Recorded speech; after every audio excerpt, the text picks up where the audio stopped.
Duncan Jessiman was born on November 5, 1936. His father, Peter, ran Jessiman Brothers Cartage Limited, where Duncan cut his teeth. I've been in the trucking business my entire career. I was with a family local delivery company prior to the incorporation of Bison when I went full-time with Bison. And in that family business, I learned a number of principles and values that I think have stood me in good stead through the years. From those humble beginnings, Duncan Jessiman built Bison Transport from its modest beginnings, hauling construction products.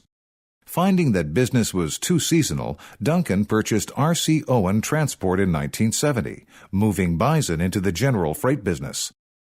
Bison was growing, but Duncan never let his success go to his head.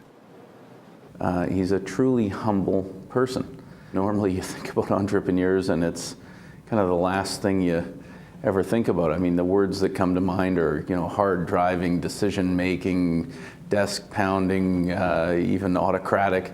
And that's just not him at all. He just loves people and just loves the team here, and and it's really genuine. He's the real deal. He's a very humble guy. In the late 80s, big changes came to the trucking industry when it was deregulated. Many companies were scaling back, fearing the worst. Duncan, ever the entrepreneur, saw opportunities but knew he needed help to realize his vision.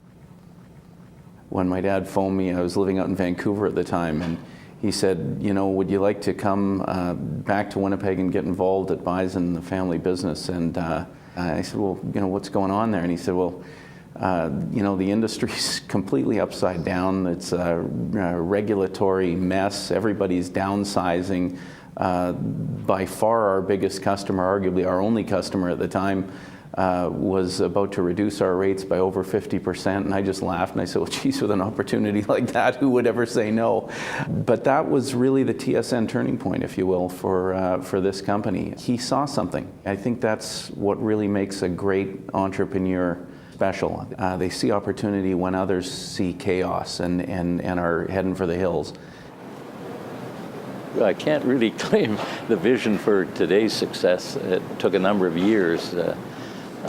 When I went into it, I knew that there was a great potential.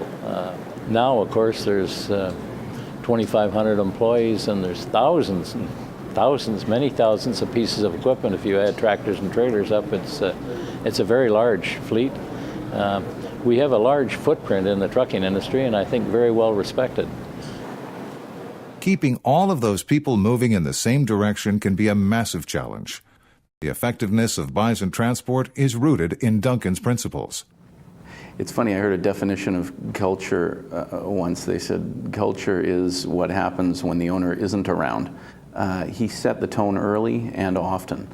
Very little turnover anywhere in the company. And that speaks to the culture and how much people enjoy working here. And that matters to him.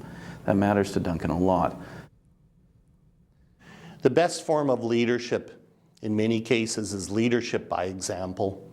And everyone at Bison has the privilege of watching Duncan be a leader in the community, a leader in philanthropy, a leader in donating both time and money. And as such, we all mimic that behavior by wanting to do the same and be committed to the same.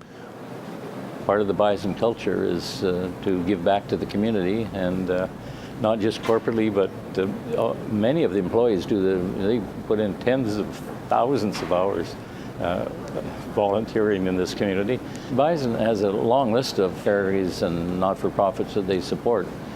We support Dash primarily in that field, but of course Dash has been a runaway success, giving services to people that can't help themselves as well, that have developmental challenges, and that's been very important to our family.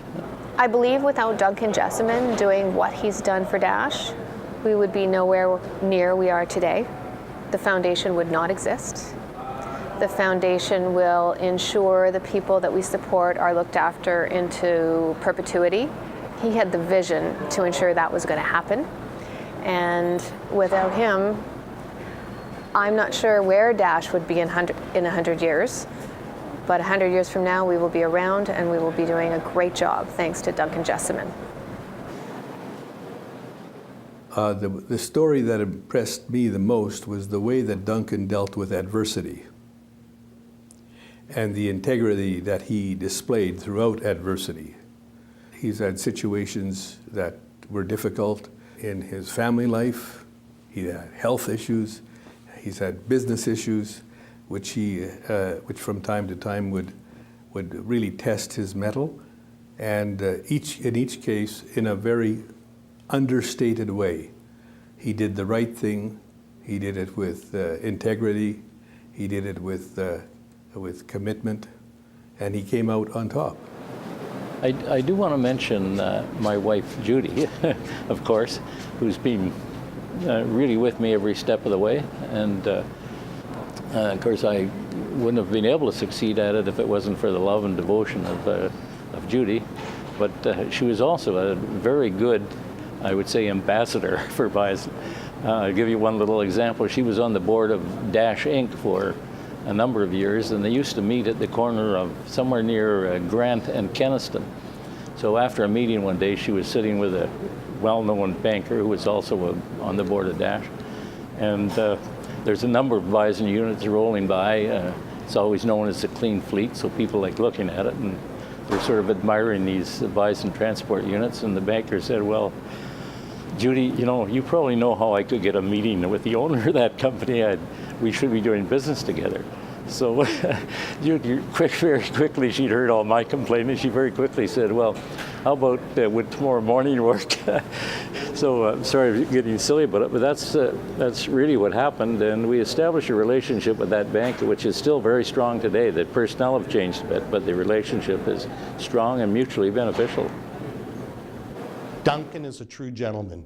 I've never seen him in an environment where he is not absolutely the dictionary definition of what a gentleman should be, what a professional should be, and more importantly, what an entrepreneur should be.